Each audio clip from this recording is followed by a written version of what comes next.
Hi, this is Steven from TechSteve SD. In this video I'm going to show you how to set up your new iPhone onto iTunes and how to use the new iTunes 11.0 version. So sit back and watch my video, and here we go.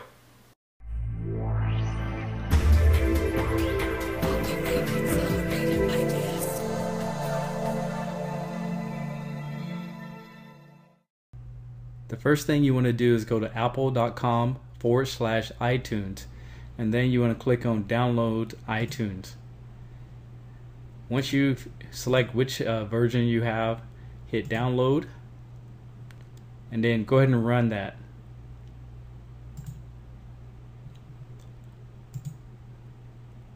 Once you run it, you should have a pop-up box that goes over the terms and conditions of Apple. You want to go ahead and read through all those terms and conditions and then agree to continue the installation.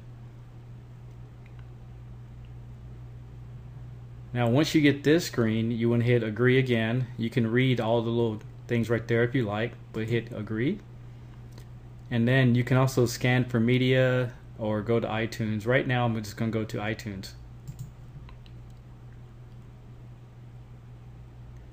And that's pretty much how you install the software. Okay, this is iTunes, and right now I don't have a device connected, but I just wanted to show you the basics. Here you have your songs, and you can import and scan media. Here you have your albums once you import those, artist, genre, whatnot. Over here you have a little toggle which you can select through your movies and TV shows that you downloaded from iTunes.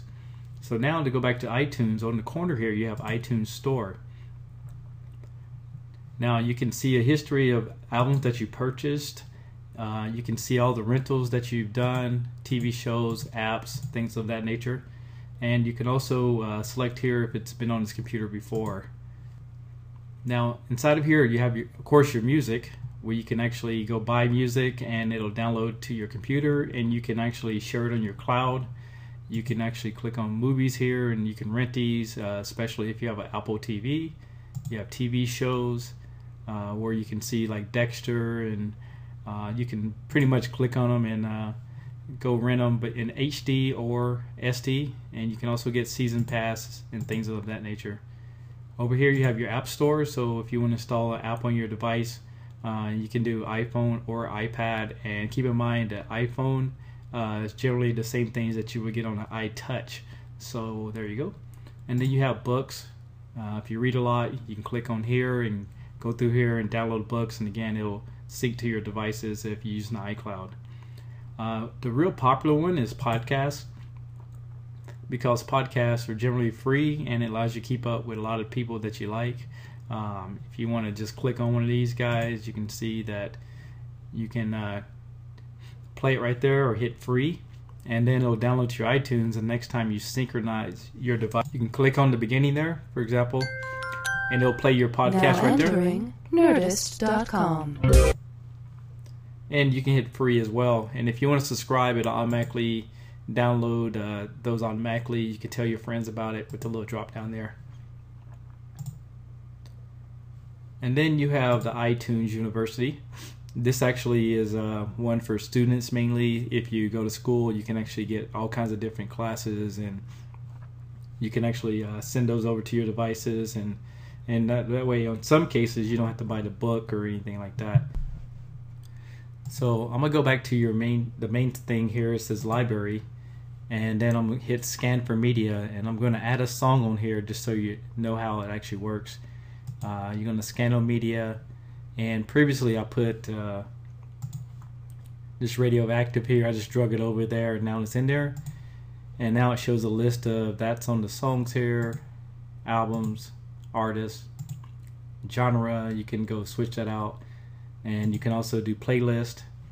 Now some people have they like this Genius playlist, and Genius is pretty cool, but for some people they like to select their own. But this actually finds similar music and actually plays that type of music over and over again.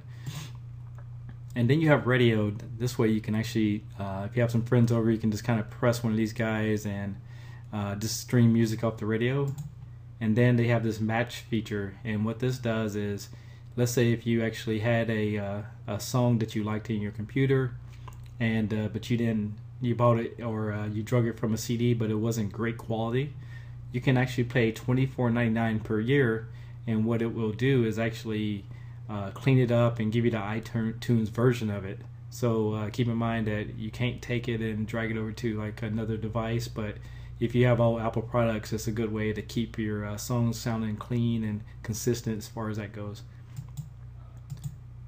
And then from there, that's all you have here. If you want to make a playlist, again, you can go here, and you have the the 90s music, classic all here. But let's say if you want to create your own, you want to hit the little plus, create new playlist, call it anything you want. Like I'll just call it test, and hit done. Now test is on the playlist. And let's say if I go back to music, let me see here. I go back to songs here. I can then hit this little arrow, add to, and then I can put test. Now when I go back to playlist, test has that song in it. It's really that simple. And cool thing, it'll tell you how many times you played it. You can view it in different ways, like grids, artist titles, and then if you play it up here, you have another. You can see which song's going to play next if you want to, have your music playing in the background, whatnot. And the next part of this video, I'm going to actually show you what happens when I plug in my iPhone tester here. Okay, now I have my iPhone here. I'm going to plug it in, and you can see what happens. A new icon popped up here. It says iPhone right there. Now when I click on it, you have a couple of different options. First of all, you can check for updates if there's new software coming out. You can restore it from your computer.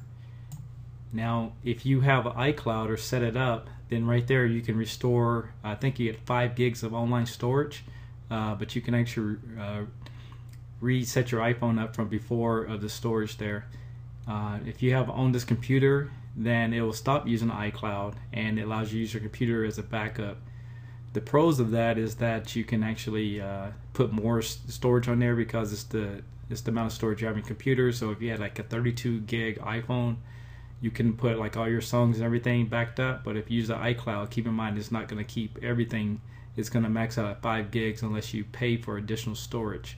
You can also encrypt it, like if you want to put a password on your backups, so someone else can plug it in.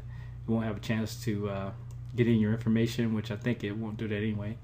And then you can back it up on demand right there. As you slide down here, you can actually do automatic sync. So every time you plug it in, it's going to actually automatically synchronize all your information into your computer. So in case you lose your device, you can plug in another one and restore it from that. And here's a cool feature that you can sync it via Wi-Fi. So if you do that, you can actually through the phone settings connect to Wi-Fi, and when iTunes is enabled, then you can have it to grab all the information off your phone through your Wi-Fi. And keep in mind, your computer and your device has to be on the same network. Then you have information or info. This will synchronize all your contacts, your calendar events, and you also can sync it with Outlook as well.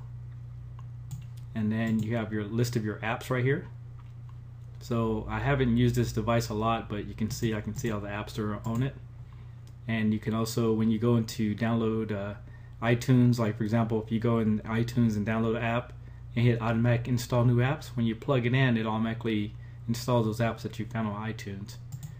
Then you have music. So if you notice, I have test here from before. I can click on that, hit apply, and it'll actually sync, as you can see here, that one song into my device, which I can play later. Same as movies, TV shows, and photos. And then you can see what's on this iPhone. So you can actually see a list of all the songs that you have on there, all the movies, TV shows, and again, that's the test I created earlier. And that's pretty much it. I mean, once you get used to that, you just kind of use your computer to set everything up, and then when you plug in your device, just give it a few minutes and it'll actually put everything in there. So this is my video on how to use the new iTunes. I hope you like it. You can also hit the little like button below, of course, and you can also subscribe to my channel or go to my website, which is techstevesd.com. You guys have a great day, and look forward to making new videos. Take it easy.